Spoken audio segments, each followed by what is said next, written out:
नमस्कार मित्रांनो, महिलांना स्वावलंबी बनवण्यासाठी राज्य शासन व काही जिल्हा परिषद महिला बालविकास विभागामार्फत मोफत किंवा अनुदानावर आता पिठाची गिरणी देण्याची योजना राबवली जात आहे. या योजनेतून महिलांना घरबसल्या छोटा व्यवसाय देखील करता येऊ शकतो. महिलांना आता मोफत पिठाची गिरणी त्या ठिकाणी मिळणार आहे किंवा 90% कोणाला मिळणार आहे याची सविस्तर माहिती किंवा अर्ज ऑनलाईन कसा करायचा याची सविस्तर माहिती आपण या ठिकाणी आजच्या व्हिडिओच्या माध्यमातून देणार आहोत. त्यासाठी हा व्हिडिओ संपूर्णपणे आणि शेवटपर्यंत बघा.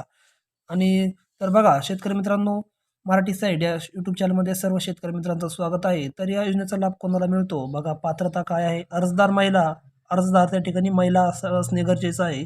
महाराष्ट्राची ती रहिवासी पाहिजे. वय साधारणतः 18 ते 60 वर्षापर्यंत चालते.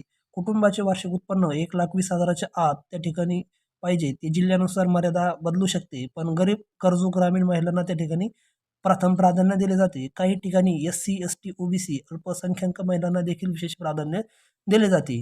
आता या ठिकाणी आवश्यक कागदपत्रे कोणती लागणार आहेत बघा. आधार कार्ड, रेशन कार्ड, उत्पन्नाचं प्रमाणपत्र, रहिवासी प्रमाणपत्र, बँक पासबुक खाते, ते IFSC कोड सहित पासपोर्ट साईज फोटो आणि जातीचं प्रमाणपत्र जर तिथे लागलं तर लागू शकतं. मागवलं तर तुम्ही द्यायचं आहे, ते पण घेऊन सोबत ठेवायचं आहे. तर त्या ठिकाणी अर्ज कसा करायचा आहे बघा. ऑफलाईन अर्ज बघा. जवळच्या ग्रामपंचायत, पंचायत समिती किंवा जिल्हा परिषद कार्यालयात तुम्हाला जायचं आहे. त्या ठिकाणी मोफत पिठाची गिरणी योजना अर्ज फॉर्म त्यांच्याकडून घ्यायचा आहे. तो अचूक पद्धतीने तुम्हाला त्या ठिकाणी भरायचा आहे. सर्व आवश्यक कागदपत्रे जोडून अर्ज जमा करायचा आहे आणि अर्जाची पोहोचपावती त्यांच्याकडून घ्यायची आहे. अर्ज तपासणी झाल्यानंतर पात्र महिलांना पिठाची गिरणी दिली जाते किंवा त्या ठिकाणी त्यांचं अनुदान मंजूर होते.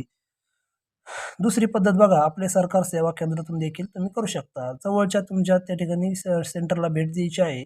ऑपरेटरकडून योजनेची माहिती घ्यायची. अर्ज ऑनलाईन ऑफलाईन त्या ठिकाणी जसा भरायचा आहे तसा भरून घ्यायचा. कागदपत्रे स्कॅन करून सबमिट त्या ठिकाणी तुम्ही तुमच्या एकदम व्यवस्थित बसून सबमिट करून घ्यायचे. आणि त्या ठिकाणी अनुदान किती मिळते बघा. अनेक ठिकाणी 90% पर्यंत अनुदान त्या ठिकाणी मिळत असते. काही विशेष योजनेमध्ये 100% मोफत पिठाची गिरणी भेटू शकते. हे हे फक्त जिल्हा व उपलब्ध त्या ठिकाणी निधीनुसार बदलू शकते.